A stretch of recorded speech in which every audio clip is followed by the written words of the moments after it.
자, 오늘 말씀을 통해서 함께 은혜를 나누고자 지난주에 이어서 축복이 되는 열쇠, 지난주에는 구원에 관련된 이야기를 통해서 말씀을 통해서 은혜를 나눴습니다. 구원은 하나님이 주신 전적인 은혜로 공급하신 거죠. 그래서 내가 내 행위로 내 능력으로 구원받은 것이 아니라 하나님이 다 하셨다라고 하는 것입니다. 우리는 그 은혜로 인하여서 하나님의 구원받은 백성이 됐습니다. 그러면 우리는 하나님께로부터 빚진 자가 됐잖아요. 하나님께로부터 빚진 자가 된 빚진 자의 삶이 무엇일까라고 할 때 그 삶은 하나님께 드리는 삶입니다. 하나님께 드리는 삶 중에서 가장 기본적이면서도 정말 없어서 안 되는 가장 중요한 하나님께 드리는 행위가 무엇이냐고 말한다면 예배라고 하는 것입니다. 그래서 오늘 두 번째 날은 바로 축복의 열쇠가 되는 예배에 대한 말씀을 증거하려고 합니다. 여러분, 오늘 본문에 보게 되면 하나님께서 매우 찾으시는 자가 있습니다. 그 찾으시는 대상이 누구냐라는 것인데, 하나님이 어떤 자를 찾으시느냐, 오늘 본문에 보게 되면 23절에 성경에서 말씀해 주고 있습니다. 한번 23절을 한번 보겠습니다. 아버지께 참되게 예배하는 자들은 뭐로 영과 진리로 예배할 때가 오나니 곧 이때라. 아버지께서는 자기에게 이렇게 예배하는 자들을 찾으시느니라 라고 말하십니다. 분명히 여기서 나오는 말씀을 보게 되면 하나님은 누군가를 찾고 있다라고 하는 겁니다. 찾고 있는데 그 찾으심의 대상이 누군가를 우리가 말씀을 통해서 알기 이전에 찾는다라는 의미가 무엇인가를 먼저 알 필요성이 있습니다. 하나님이 누군가를 굉장히 찾고 계시는데 여기서 예배하는 자를 찾으신다고 그랬습니다. 근데 찾는다는 찾음이 뭐냐면 헬라의 원문을 보게 되면 제테오라는 이름을 가지고 있습니다. 그 제테오라는 이름은 무엇을 말하냐면 강렬하다라는 겁니다. 강렬하다는 의미인데, 그러면 여기 찾는다라고 하는 제테오라는 이 제테오의 의미를 이 원어상으로 볼 때는 비슷한 내용이 담겨져 있는 내용이 누가복음 15장에서 소개를 하고 있습니다. 예수님께서 바로 누가복음 15장에서 바로 예화를 세 가지를 예화를 예수님이 말씀하셨습니다. 첫 번째는 바로 뭐냐면 100마리 양에 관련된 이야기 나옵니다. 누가복음에 보면 100마리 양이 있는데 목자가 이제 산으로 들러 가서 100마리 양을 데리고 가요. 데려가는데 풀을 뜯는데 어느 순간 그 100마리 양의 이름을 목자는 다 알 수 있어요. 그래서 누구도 이름을 다 지어주거든요. 근데 이름을 부르고 수를 세어보니까 100마리 중에서 한 마리가 없는 거예요. 아무리 이름을 불러도 없는 거예요. 없어진 거예요. 잃어버린 거예요. 그냥 100마리 중에서 이제 한 마리 잃어버린 그 목자가 갑자기 이제 긴장이 된 거죠. 그래서 이제 99마리를 내버려 두고 한 마리 양을 찾기 위해서 사방팔방 목자는 헤매게요. 그래서 그 이름을 부르겠죠.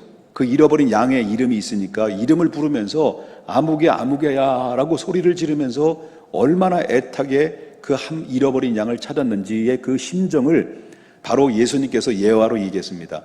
나머지 99마리는 자기들끼리 조직이 있으니까, 양들이 순서가 있고 조직이 있거든요. 나름대로 그 조직이 있기 때문에 자기 99마리는 스스로들이 잘 서로 바로 이제 응집해 있어서 조직에 안에서 잘 스스로 있는데, 한 마리 양은 지금 죽었는지 살았는지 모르는 거거든요. 그러니까 이 목자는 그 한 마리를 찾기 위해서 이름을 부르는 그 애타게 찾는 그 심정을 이야기할 때 바로 하나님께서 오늘 본문에 나오는 말씀처럼 찾는다라는 그 개념과 똑같은 성격을 가지고 있다. 강렬하게 찾는다라는 의미가 들어있다는 것이고요. 두 번째는 또 예수님께서 예화로 말씀하셨는데, 어떤 아주머니가 가정 안에서 있었던 이야기를 예수님이 얘기해요. 10드라크마가 있었는데 한 드라크마를 잃어버린 거예요, 아줌마가. 그래서 어디다든지 모르는 거예요. 그래서 한 드라크마를 찾아서 어디에 들었는지 몰라서 사방팔방 집안을 다 뒤지고 빗자루로 쓸고 등등 여러 방법을 통해서 집안을 온통 다 뒤집어 놓은 거예요. 뭐 찾기 위해서요? 잃어버린 한 드라크마를 찾기 위해서 찾아 헤맸다라는 이야기를 얘기해요. 이 찾는다는 의미 속에 이 제테오와 유사한 내용이 그 안에 성격이 담겨져 있다라는 것을 우리가 보게 되고요. 그 다음에 세 번째 예수님이 또 예화를 또 들으셨어요. 집안에 두 아들이 있었어요. 큰 아들과 둘째 아들이 있었는데 이 둘째 아들이 아버지 이제 지긋지긋한 이 고향 땅을 떠나고 싶습니다. 나 독립할래요. 아버지 내게 돌아올 이 상속권이 내게 있는데 그 상속할 수 있는 그런 재산을 내게 미리 좀 땡겨서 주세요. 난 독립하겠습니다. 형이고 뭐가 아버지고 나 간섭 다 싫습니다. 내가 방법대로 내 뜻대로 살고 싶습니다. 머나먼 타국으로 가겠습니다 해서 아버지를 막 쪼아니까 아버지는 원치는 않지만은 하도 이 둘째 아들이 개망나니 짓 하니까 그래 가져가라 해서 띄어서 그 둘째 아들에게 줬단 말이에요. 그래서 줄 때 그렇잖아요. 속상하잖아. 아버지가 볼 때는 속상하지. 그래 이제부터 너와 나는 이제 끝난 부자 간의 관계 끝났어. 이제부터 내 아들이 아니야. 보냈단 말이에요. 근데 그런 속상한 마음으로 보냈지만 보낸 아버지의 심정은 정말 내 자식이 아닐까요? 그건 아니라는 거예요. 큰 아들은 뭐 잘하고 있고 집안에서 부모 말 잘 듣고 있는데 이 꼴통 같은 둘째 아들은 뭐 이제 고향 땅을 떠나서 뭐 살았는지 죽었는지 그것도 모르고 있는 상태 속에서 요즘 같은 데는 스마트폰을 통해 너 잘 있냐? 아버지 잘 있습니다. 용돈 보내주세요. 날리세요. 그래서 이렇게 할 수 있는데 그때 당시엔 모든 통신 창구가 다 막혀져 있는 가운데 있기 때문에 살았는지 죽었는지 모르는 거예요. 그러니까 아버지는 정말로 보낼 때는 막 욕하고 이런 더러운 놈, 나쁜 놈, 넌 내 자식 아니야 이렇게 했지만 그 내가 낳은 자식인데 아버지 심정이 그렇겠습니까? 정말 빨리 돌아왔으면 좋겠다. 이놈이 살았는지 죽었는지 매일 노심초사 모든 신경이 어디 가 있는 겁니까? 둘째 아들의 신경이 가 있는 거죠. 빨리 돌아왔으면 좋겠다. 강렬히 너가 돌아오기를 원한다라는 그 애타는 심정, 정말 안타까운 심정, 이런 것들이 바로 제테오라는 이 원문에서 바로 다 들어있는 내용들이라고 하는 것입니다. 이것은 뭘 말하냐면 잃어버린 한 사람, 잃어버린 한 드라카마, 그리고 집을 떠난 이 탕자는 바로 잃어버렸던 영혼들이 다시 저들이 구원받아서 돌아오기를 간절히 원하는 하나님 아버지의 심정을 예수님께서 예화를 통해서 누가복음 15장에 쉽게 풀이해 준 내용들이 담겨져 있는데 여기에 찾는다라는 제테오라는 의미가 여기에 들어있다라고 하는 것입니다. 그런데 이 말은 한마디로 종합해서 말씀을 드린다고 한다면 이와 같은 것입니다. 나는 너를 찾긴 찾는데 어느 정도 찾느냐? 미치도록 찾는다라는 겁니다. 미칠 것 같이 너희를 찾는다. 그렇기 때문에 하나님은 지금도 누군가를 찾고 계시는데 어떻게 찾고 있느냐? 강렬하게 미칠 것 같은 그 심정으로 정말 강렬하게 찾는데 91마리 중에서 100마리 중에서 한 마리 잃어버린 양을 찾듯이 한 드라크마를 찾듯이 둘째 아들이 간절히 돌아오기를 간절히 원하는 그 심정을 가지고 바로 하나님은 누군가를 지금도 강렬하게 찾고 있다라고 이렇게 이야기할 수가 있다라고 하는 것입니다. 자, 그렇다면 하나님은 찾고 있는데 그럼 어떤 사람을 찾고 있느냐라고 하는 것입니다. 어떤 사람을 찾을까요? 오늘 본문에 보게 되면 자, 23절을 다시 한번 들어가 보겠습니다. 23절에 보니까 아버지께 뭐 하는 자들이라고 그랬습니까? 참되게 예배하는 자들은 영과 진리로 예배할 때가 오나니 곧 이때라. 그러면 중요한 얘기를 합니다. 아버지께서 자기에게 이렇게 예배하는 자를 찾으신다. 그러면 이렇게 예배하는 자는 어떤 예배하는 것입니까? 이렇게 예배한다는 것은 어떤 예배를 말합니까? 그 전에 보면 참되게 예배하는 자를 찾고 있다는 얘기예요. 지금 하나님은 한 마리 양을 찾듯이 한 드라크마를 찾듯이 둘째 아들이 돌아오기를 간절히 찾듯이 그 심정을 가지고 어떤 자를 찾는데 어떤 자입니까? 예배하는 자를 찾는다는 거죠. 근데 그 예배하는 자인데 어떤 예배냐? 참된 예배하는 자를 지금도 강렬하게 간절하게 찾고 있다라고 성경에서 오늘 본문에 예수님께서 말씀해주고 있다라고 하는 것을 보게 된다라고 하는 것입니다.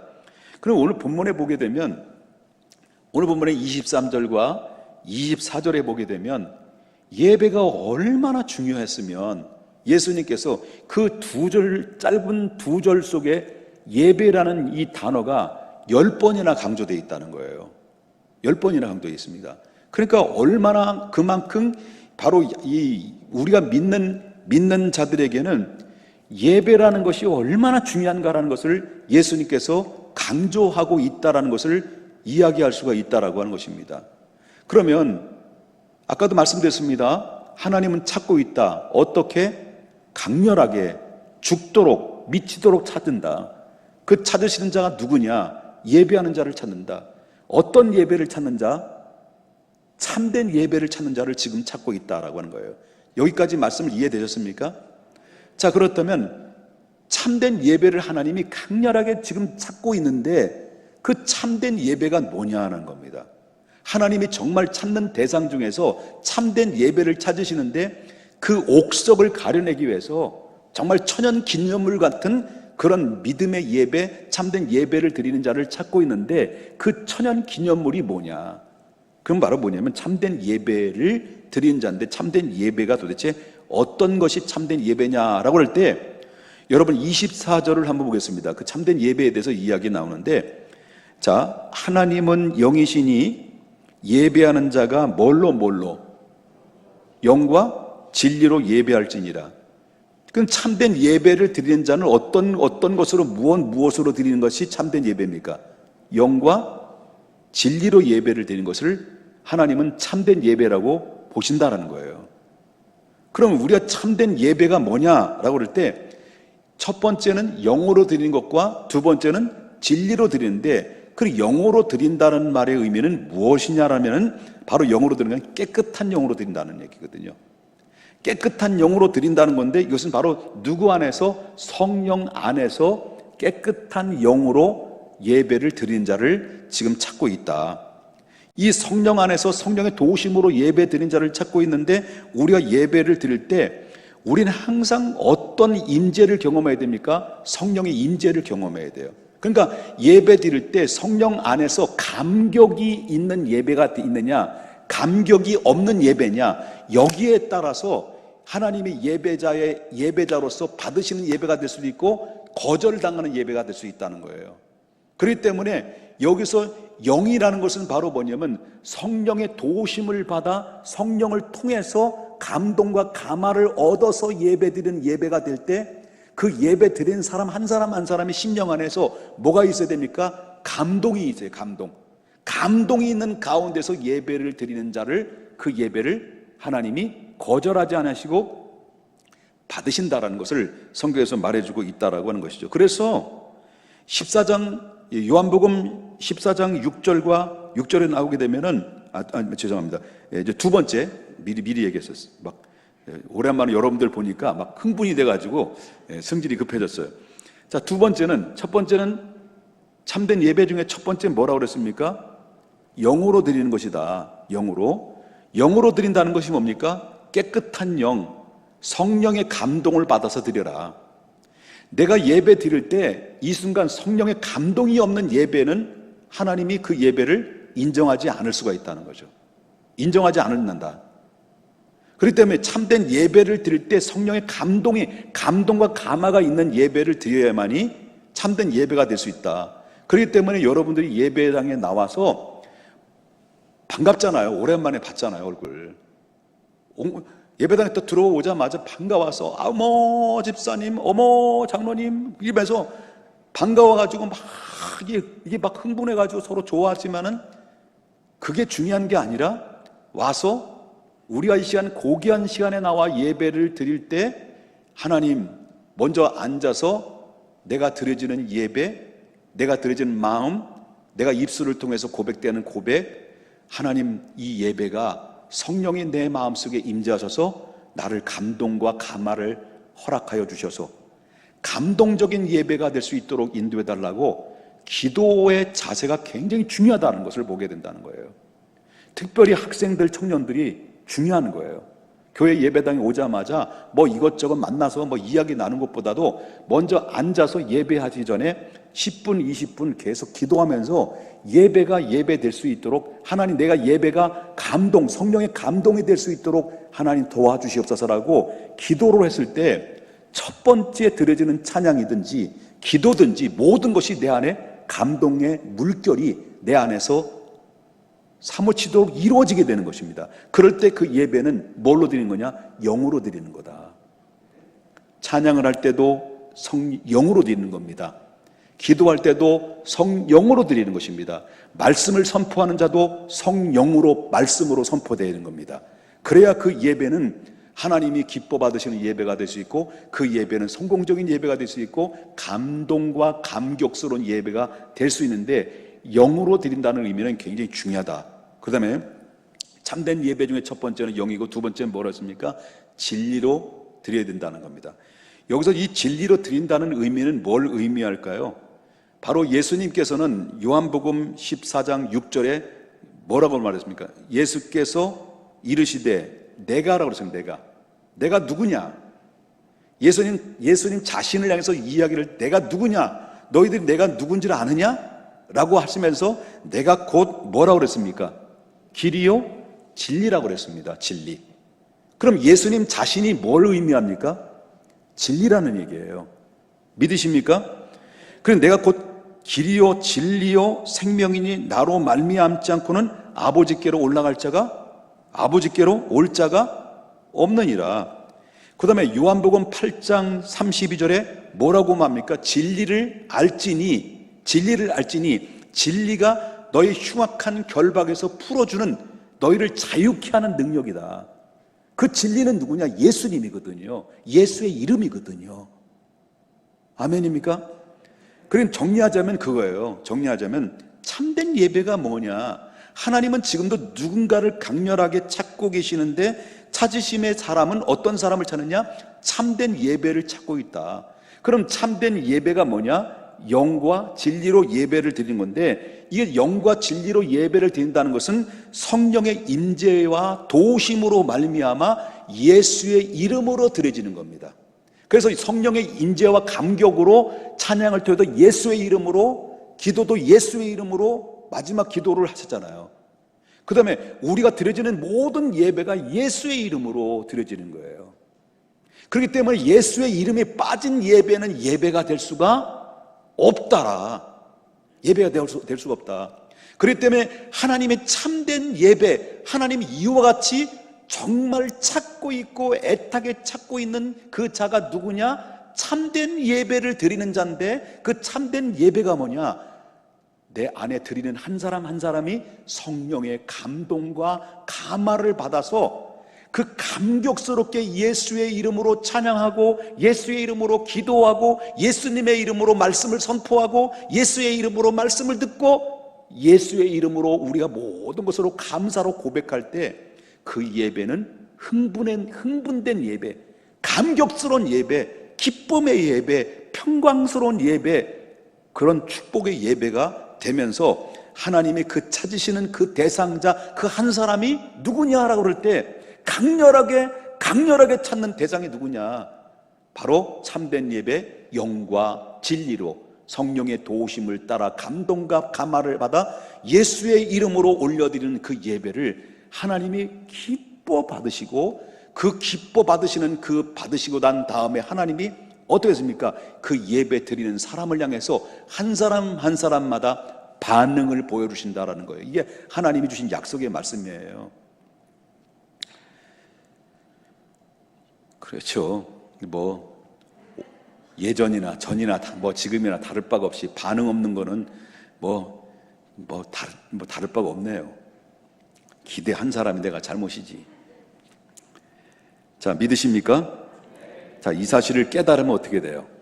이 사실을. 자, 하나님 찾으십니다. 어떤 자를? 참된 예배하는 자를. 참된 예배가 뭡니까? 영과 진리로. 영이 뭡니까? 성령의 감동과 감화의 성령의 도움으로 감격스럽게 예수의 이름으로 올려드리는 예배가 될 때 하나님께서 그 예배를 받으신다라고 말씀드렸습니다. 그러므로 꼭 기억해야 될 것은, 그러면 이렇게 예배를 드리는 사람이 있는가 하면 왜 그렇게 하나님은 강렬하게 참된 예배를 찾으시느냐는 거예요. 많은 사람이 예수님이 다 하나님이 예수님을 통해서 우리 모든 사람에게 다 줬거든. 하나님이 은혜로 여러분들 구원의 은혜를 베풀어 줬거든. 근데 구원받은 백성들이 반응을 보여주게 되면 참된 예배를, 정말 영과 진리로 예배를 드리는 자들이 뭐예요? 희귀하다. 그래요. 희귀하다. 희귀하다는 의미예요.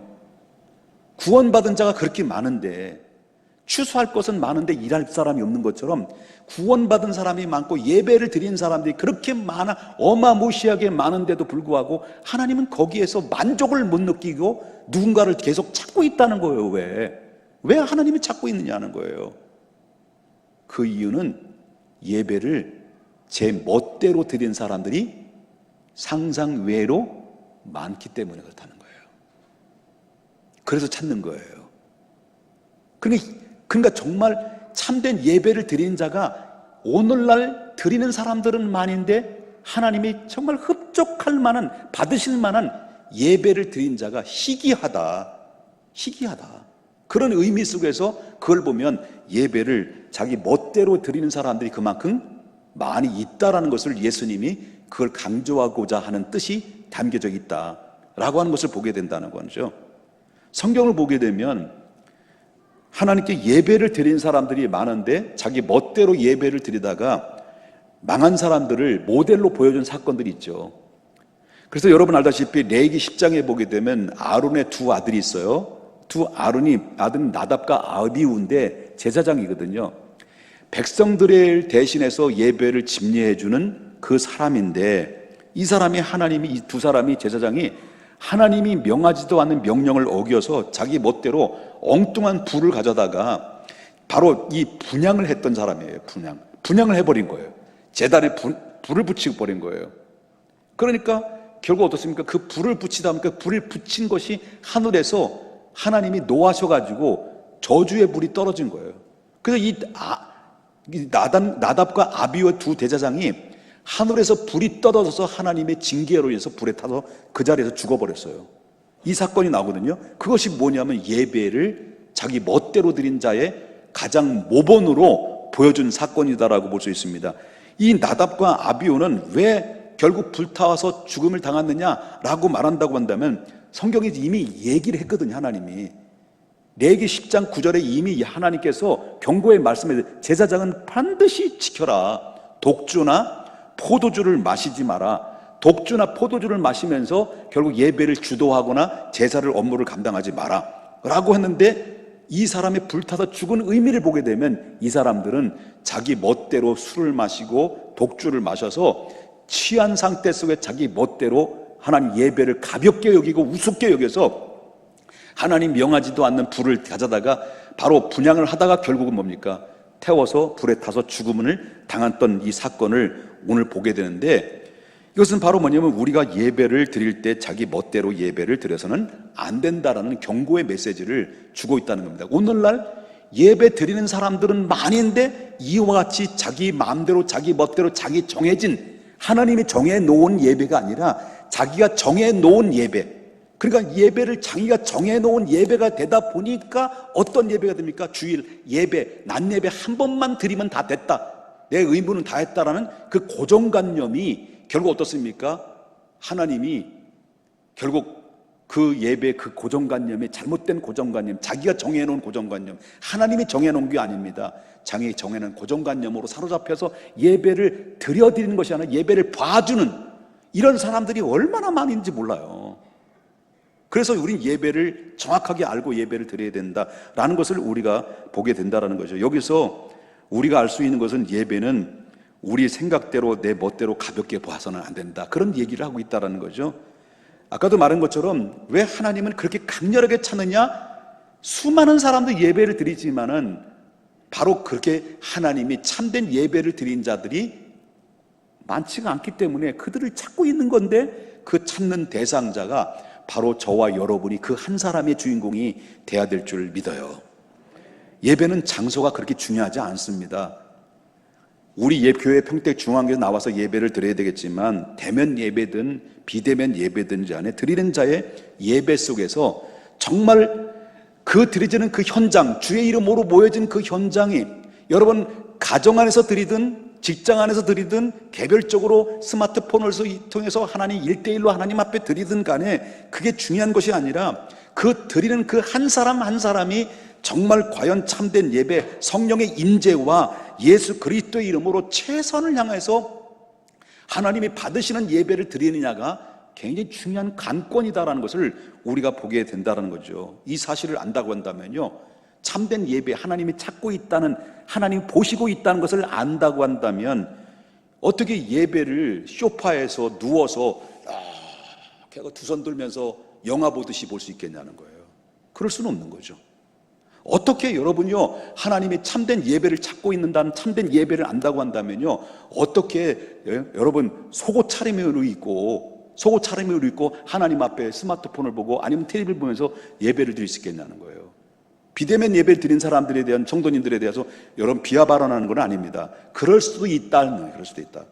예배를 참여하는 사람들 마음가짐도 똑같은 겁니다.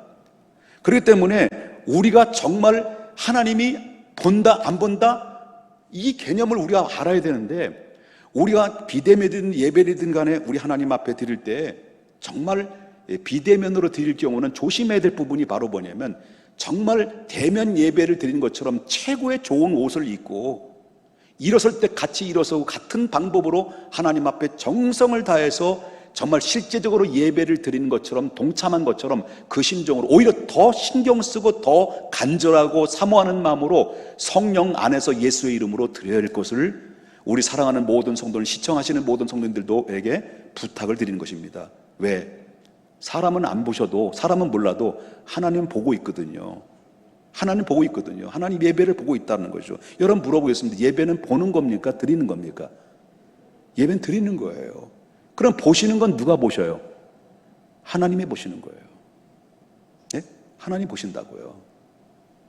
여러분 창세기 4장에 보게 되면 가인과 아벨에 대한 이야기가 나오죠. 가인과 아벨에 대한 이야기가 나오는데, 가인도 하나님 앞에 제사를 드렸어요. 아벨도 하나님 앞에 제사를 드렸어요. 그런데 성경에 보니까 하나님께 똑같이 제사를 드리는데 가인의 예배를 거절하시고 아벨의 예배를 받으셨어요. 아벨의 예배만 받았는데, 그럼 왜 하나님께서는 아벨의 제사를 받으시고 가인의 제사를 거절했던 이유가 뭐냐라고 그럴 때, 그 이유에 대해서 히브리서 기자는 11장 4절에, 히브리서 11장 4절에 이렇게 이야기를 합니다. 자, 먼저 뭐부터 나옵니까? 믿음으로 아벨은 가인보다 더 나은 제사를 드림으로, 하나님께 드림으로 의로운 자라 하시는 증거로 얻었느니. 그럼 아벨도 제사를 드렸는데 아벨과 가인의 제사가 차이가 있어요. 어떤 차이가 있을까요? 똑같이 제사를 드리는데 하나님이 받으시고 가인의 제사를 거절하시고 아벨의 제사를 받으셨는데 똑같은 제사를 드리는데 차이점이 있어요. 아벨의 제사 앞에는 뭐가 들어있어요? 믿음이 들어있어요. 믿음이 뭐냐? 믿음이 참된 예배예요. 참된 예배가 들어있던 거예요. 그런데 아벨은요? 아벨이 믿음이 없었을까요? 하나님을? 예? 하나님 믿었어요. 하나님 살아계신 걸 안단 말이에요. 다시 말한다면 오늘날 똑같이 말한다면 오늘날 똑같은 성도예요. 아벨도 성도고 가인도 성도거든. 똑같이 제사를 했는데 하나님은 그 예배를 받으셨는데 가인의 제사를 안 받았단 말이에요. 그러니까 하나님이 찾고 있는 자는 어떤 자를 찾고 있는 겁니까? 아벨 같은 진실한 자, 아벨 같은 믿음의 제사, 정말 참된 예배를 드린 자를 찾고 응답하시는 거예요. 그걸 보고 있다는 거예요. 예배를 비대면이든 소파에 누워서 예배드리든 속옷 차림에 예배드리든 어떤 누워서 예배드리든 하나님 정상적으로 최선을 다해 예배드리든 드리는 것은 우리가 드리는 것이지만은 보시는 것은 누가 드리냐? 하나님이 보신다. 하나님 보신다는 거예요. 그러므로 우린 예배를 드리는 것이고 참된 예배를 드리냐 안 드리는 것은 누가 보시는 거예요? 하나님이 보시는 거예요. 그렇기 때문에 하나님이 영과 진리로 예배를 하는 자는 결단코 하나님은 영과 진리로 예배를 드린 자들에게 외면하지 않습니다. 반드시 하나님 보신다는 거예요. 하나님께서 목숨을 걸고 예배하는 자들을 다 알고 계셔요. 다 알고 계십니다. 다 보시고 있다는 거예요. 그러므로 이제부터 우리가 해야 될 것은 바로 뭐냐면 많은 승부를 걸어야 될 일이 많이 있죠. 진급도 해야 되고 또 사업도 성공해야 되고 다 해야 되겠습니다만은 정말 인생에 있어서 여러 믿음의 사람들만큼이라도 특별히 인생에 있어서 승부를 걸어야 될 것이 뭐냐? 예배입니다. 예배 승부를 걸으셔야 됩니다. 이게 우리의 중요한 문제라는 것입니다. 특별히 비대면 예배일지라도 교회에서 예배 드리는 것처럼 앞으로 물론 정상적으로 예배 드릴 날이 돌아오겠습니다만은 그때까지만 해도 비대면일지라도 우리 하나님 앞에 정말 정상적인 예배를 드리는 것처럼 정말 옷도 순서대로 정말 최선을 다해서 예배를 드려서는 좋겠다라는 권면을 드리는 것입니다. 왜냐하면 드리는 것은 우리가 드리는 겁니다. 가인도 드렸습니다. 아벨도 드렸습니다. 근데 보시는 것은 누가 보십니까? 하나님이 보시기 때문에 그렇습니다. 아멘입니까? 그렇지 않으면 이런 마음의 자세가 없으면 우리가 드려지는 예배가 희석된 믿음으로 드리는 거예요. 희석된 믿음. 희석된 믿음. 그렇다면 이렇게 참되게 예배하는 자들에게는 하나님 반응을 보이시잖아요. 하나님이 강렬하게 찾으시는 것은 어떤 의도가 있는 거예요? 하나님이 강렬하게 찾는데 예배하는 자를 찾으셔요. 영과 진리로 예배하는 자를 찾으셨는데 그 찾으시면서 그 발견했다면 예배하는 자, 야, 내가 바로 원하는 예배를 저가 드리는구나 라고 딱 한 사람이 예배하는 그 주인공을 하나님 발견했다면 하나님은 그 발견된 그 사람을 향해서 어떤 감동과 어떤 은혜와 어떤 축복을 약속하셨을까요? 첫 번째는요, 하나님이 그에게 긍휼히 여기신다. 그를 긍휼히 여김을 받게 된다. 누구의 긍휼히 여김을요? 하나님의 긍휼함을 받게 된다. 노아가 홍수의 심판에서 40주 40년 지구를 완전히 물로 다 덮었죠. 그 노아의 방주 안에서 거기 있다가 방주에 나왔어요. 물이 이제 다 빠지고 나서 방주에서 다 나왔어요. 그 나오자마자 노아가 첫 번째 하나님께 어떤 행위를 했느냐라는 것을 창세기 8장 19절부터 20절에 소개를 하고 있어요. 자, 노아가 방주에 나왔어요. 나오자마자 19절에 보니까 땅 위에 동물 곧 모든 짐승과 모든 기는 것과 모든 새도 그 종류대로 어디서 나왔다는 거예요? 방주에서 나왔다는 거예요. 방주에서 나오자마자 노아가 다 방주에 나오고 난 다음에 이제 20절에 노아가 하나님 여호와께 어떻게 했다는 거예요? 나오자마자 어떻게 했다는 거예요? 성경을 못 읽어요? 나오자마자 어떻게 했다는 거예요? 제단을 쌓았다는 거예요. 제단을 쌓았다는 게 뭐예요? 돌을 올려놓은 거예요. 돌을 올려놓고 나무가지를 올려놓고 하나님의 구약의 제사 방식으로 하나님 앞에 제사를 드렸다는 거예요. 정결한 짐승과 모든 정결한 새 중에 제물을 취하여 하나님께 번제로 제단에 드렸다는 거예요. 이걸 바꿔서 오늘날 현대의 말로 말한다면 어떤 거예요? 참된 예배를 드렸다는 거예요. 참된 예배. 예? 그때 그 참된 예배 한 번 드렸는데 그 참된 예배를 하나님이 받으신 거예요. 받으시고 하나님이 스스로 결단해요. 스스로 이 노아의 가족 식구를 향해서 스스로 결단하시는데 이 창세기 8장 21절에 이렇게 얘기해요. 그 제사를 참된 예배를 받으시고 난 다음에 하나님의 반응이 뭔가 보십시다. 여호와께서 예배를 뭐로 본 거예요? 향기를 본 향기. 여호와께서 그 예배를 그 향기를 받으시고 그 중심에 당신 스스로를 향해서 말하는 거예요. 하나님이 노아에게 말하는 게 아니에요. 자, 노아가 하나님 예배를 잘 드리는 것을 보고 하나님이 감동을 받으신 거예요. 너무 기뻐하신 거예요. 그래서 스스로 당신을 향해서 결단한 거예요. 결단한 게 뭐냐?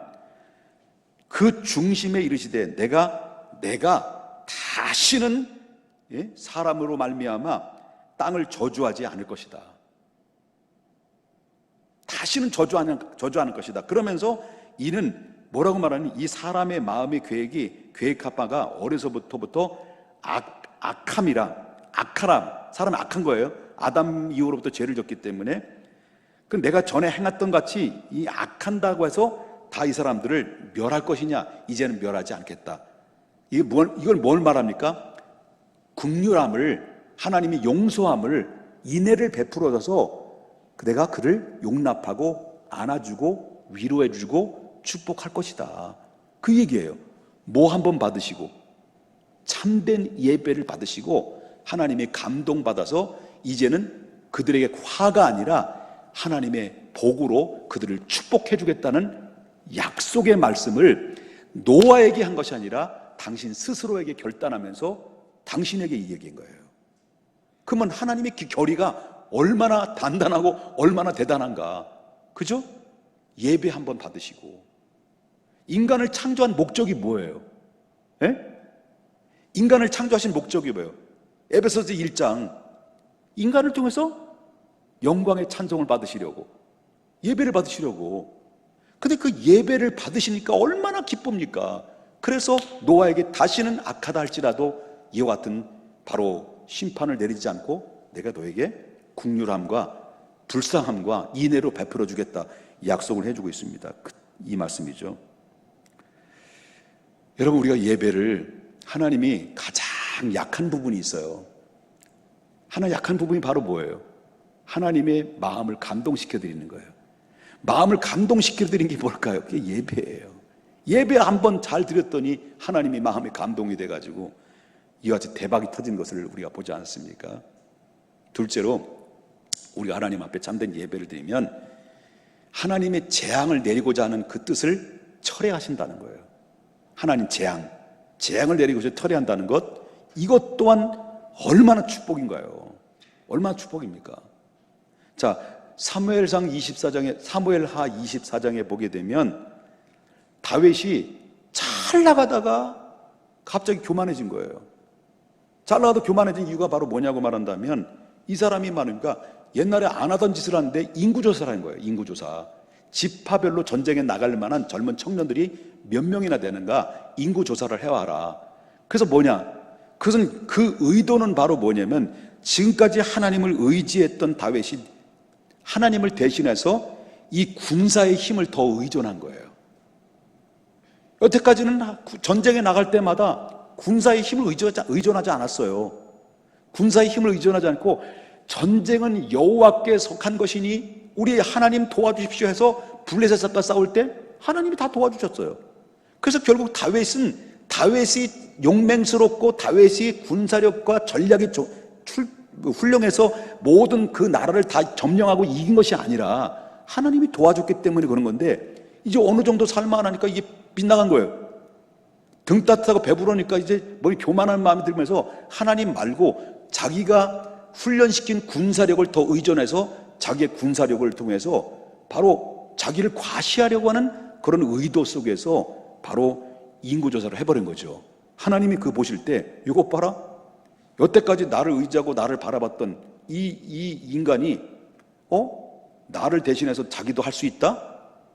자기도 자기들 세력을 구축을 해서 자기도 한번 명성을 넓혀보자? 요 따구로 네 가지가 없이 변질돼가는 모습을 보면서 하나님이 괘씸해서 이스라엘에 3일 동안 이스라엘에 뭘 퍼뜨린 겁니까? 바이러스를 퍼뜨렸어요. 어떤 바이러스? 키로나 바이러스를 터뜨린 거예요. 그 전염병이 걸린 거예요. 3일 만에 몇 명이 죽었어요? 이스라엘에 7만 명이 죽었어요. 코로나 바이러스 우리나라 몇 명이 죽었어요? 얼마 안 죽었어요. 그것도 3일 만에 하나님께서 징보를 내리는 거예요. 이 다윗 때문에 3일 만에 이스라엘 젊은 청년들이고 뭐고 7만 명이 죽었다는 7만 명 생각해 보세요. 한 읍 단위의 읍의 한 인구가 다 죽어버린 거예요. 뭘로? 바이러스, 전염병으로 죽어버린 거예요. 다윗은 깜짝 놀랐죠. 그래서 자기가 잘못된 거를 아는 거예요. 아, 이 징계가 왜 왔는지 나 때문이다. 내 책임이다. 그래 놓고 이 잘못된 것을 회개하고 곧바로 자기가 돌이켜서 행했던 것이 바로 예배예요. 예배.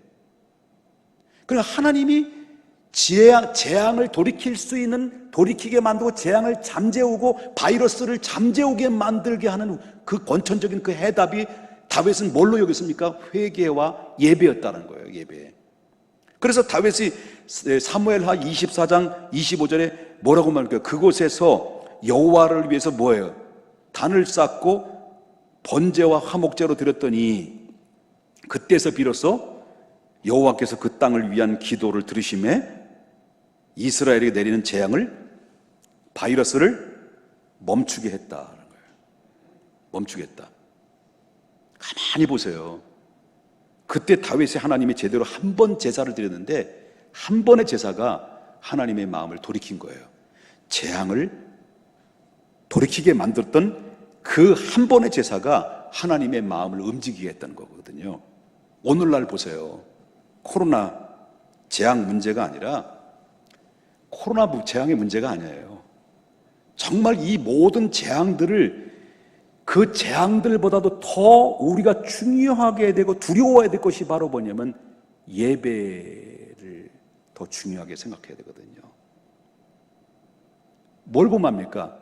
여태까지 성경을 말씀을 통해서 들었던 것처럼 모든 재앙이 철회되고 그 모든 이 환난과 하나님의 저주가 철회됐던 것은 바로 뭐냐?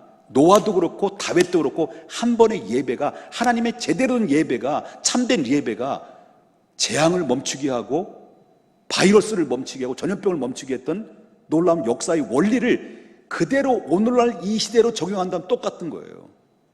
오늘 예배가 회복돼야 되는 거예요. 바이러스가 문제가 아니에요. 예배가 회복돼야 되는 거거든요.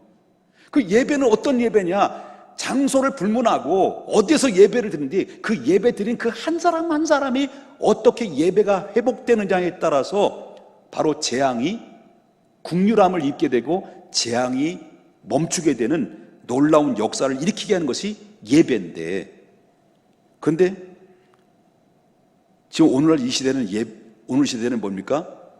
지금 거꾸로 돼가고 있다는 거예요. 국가는 국가대로 예배를 못 드도록 봉쇄를 해버리죠. 대형 교회도 수만 명, 수천 명이 모이는 교회도 20명으로 제한해서 예배를 드립니다. 그것도 방역에 철저하게 협력을 합니다.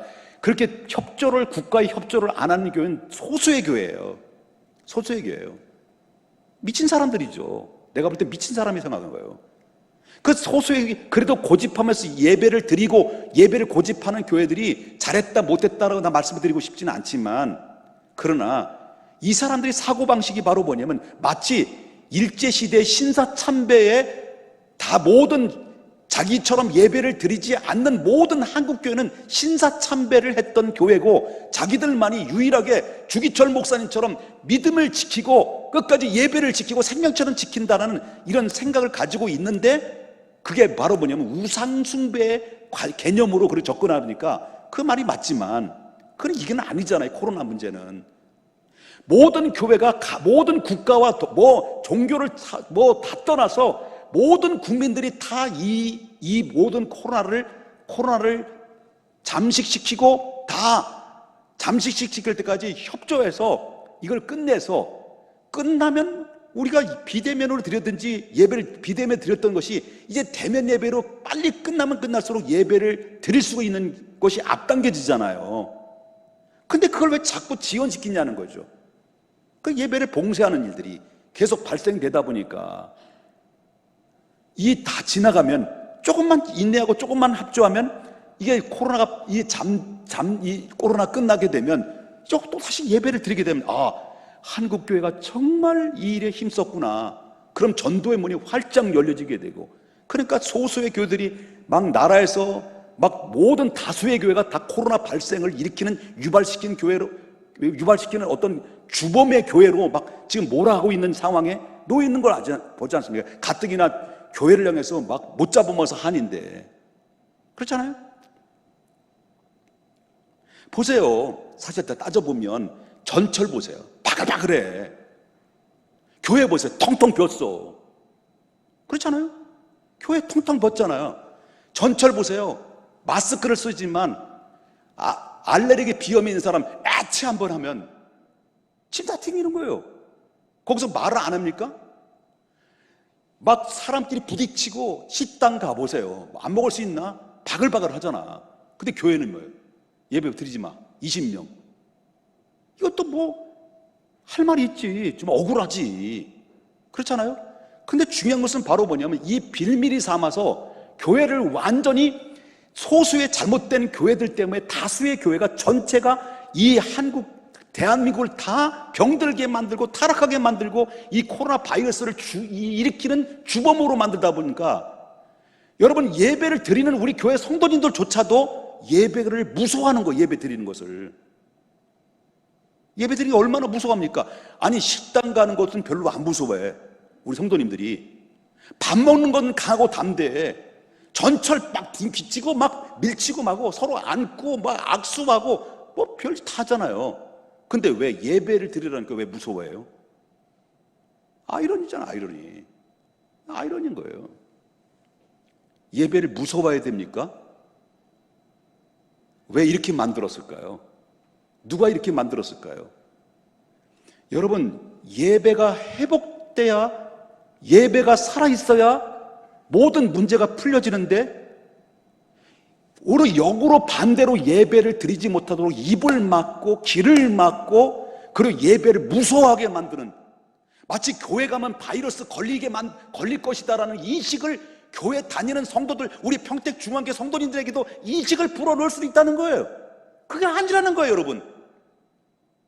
예배는 그런 인식을 가져서는 안 된다는 거예요. 물론 우리는 교회는 철저하게 협조를 해야 되고 나라와 국가의 권력에 대해서 철저히 협조를 해야 되겠지만은, 그러나 거기에 그 밖의 외부에서 들려오는 정말 교회를 향해서 지탄하고 비판하고 잘못됐다, 이 원흉이다, 이렇게 공격하는 그 기에 민감해서 같이 휩쓸려 가지 말자. 우리 들어야 될 것은 진리의 말씀이지. 그리고 또한 하나님 앞에 그럼에도 불구하고 비대면 예배를 드리든 대면 예배를 드리든 간에 어떤 예배든지 간에 하나님, 빨리 내가 예배를 회복시켜서 먼저 하나님 앞에 이 문제는 하나님이 풀어줘야 될 가장 중요한 결정체고 열쇠라는 것을 안다고 한다면 우리가 먼저 하나님이 찾으시는 예배, 무너진 예배, 부서져버린 예배, 산산조각이 된 예배를 다시 회복하여 하나님 앞에 돌아와서 예배로 나갈 때 거기에 하나님의 긍휼함을 잊게 되는 것이고, 거기에 모든 재앙을 돌이키게 만드는 그 모든 것들을 잠시시켜야 되는 그 원인과 결과가 나오는 것인데 거꾸로 들어가 있어요. 예배를 드리지 못하게 만들어요. 우리도 그런 줄 알고 있어요. 하도 많이 떠들어다니까 우리도 그런 줄 알고, 그렇지, 한국교회가 썩었어, 이렇게 똑같은 생각으로 봅니다. 여러분, 구름 떴다고 해가 없는 겁니까? 하나님은 여전히 살아계셔요. 하나님 여전히 살아계신 겁니다.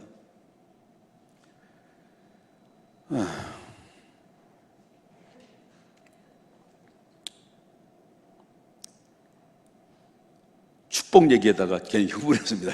죄송합니다. 예배 한번 잘 드렸더니 하나님이 긍휼함을 불쌍히 여기셨고, 예배 한번 잘 드렸더니 내가 널 죽일 거야, 너 용서 못해, 넌 반드시 죽어야 돼 라고 했던 그 하나님의 징계를 내리고자 하는 징계를 예배 한번 다 했더니 하나님이 다 눈 녹듯이 다 녹아지고 철회하시고 오히려 불쌍히 여기시는 하나님의 마음, 이것이 하나님의 마음이죠. 마지막 세 번째는입니다. 축복이 옵니다. 복이 와요. 뭐 하면 복이 옵니까? 웃으면 복이 와요. 여러분, 창세기 9장 1절에 보면 노아가 하나님 앞에 드린 제사를 받으시고 노아에게 이런 축복을 했었어요. 어떤 축복이었습니까? 당시 스스로 결단하시면서 그리고 나서 노아에게 곧바로 말씀하신 것이 뭐냐면 하나님 노아와 그 아들들에게 뭐 했다는 거예요? 복을 주셨다는 거예요. 뭘 받으시고? 예배를 받으시고, 그리고 생육하고 번성하고 땅에 충만하라. 이 복을 받은 거예요. 예배 하나가, 그 참된 예배 드리는 그 한 사람이 그 드려진 그 예배 때문에 자식들이 복을 받은 거예요. 이건 자식들이 다른 거 없어요. 막 지금도 꼴통짓 하고 하도 나 한 사람만 예배만 잘 드리면 언젠가는 그 자녀들 돌아와요. 보세요. 노아가 하나님 앞에 제사를 한번 잘 드렸더니 결국 하나님께서 그 자식들에게 복을 주셨어요. 사랑하는 여러분, 우리가 회복되어야 될 게 너무 많아요. 회복되어야 될 일이 너무 많이 있죠. 그런데 그 중에서 가장 회복되어야 될 게 뭘까요? 여러분, 예배입니다. 예배입니다. 어떤 상황 가운데서도 여러분, 예배가 우선순위로 밀려나서는 안 된다는 겁니다. 예배가 성공하면 바로 인생이 성공하는 겁니다. 예배는 하늘에 있는 축복의 창고를 여는 열쇠라고 말했습니다. 예배가 회복할 때 무너진 가정도 회복되는 것이고, 예배가 회복되면 내 자녀들도 다 회복되는 것입니다. 예배가 회복될 때 우리의 일터도 풍성하게 될 것이고요. 예배가 성공할 때 하나님이 솔로몬에게 지혜를 주셨던 것처럼 한 번에 1,000번째를 드렸을 때 하나님의 마음에 꼭 드셔가지고요, 지혜뿐만 아니라 부귀와 영화까지 받게 됐지요. 예배가 부흥되면 교회도 부흥되는 것입니다. 바라기는 우리의 가정과 우리의 일터와 우리의 교회가 예배가 회복되기를 간절히 원하며, 우리의 모든 삶의 현장에서 하나님이 원하시는 참된 예배로 승리하시기를 진심으로 축원합니다. 기도합니다.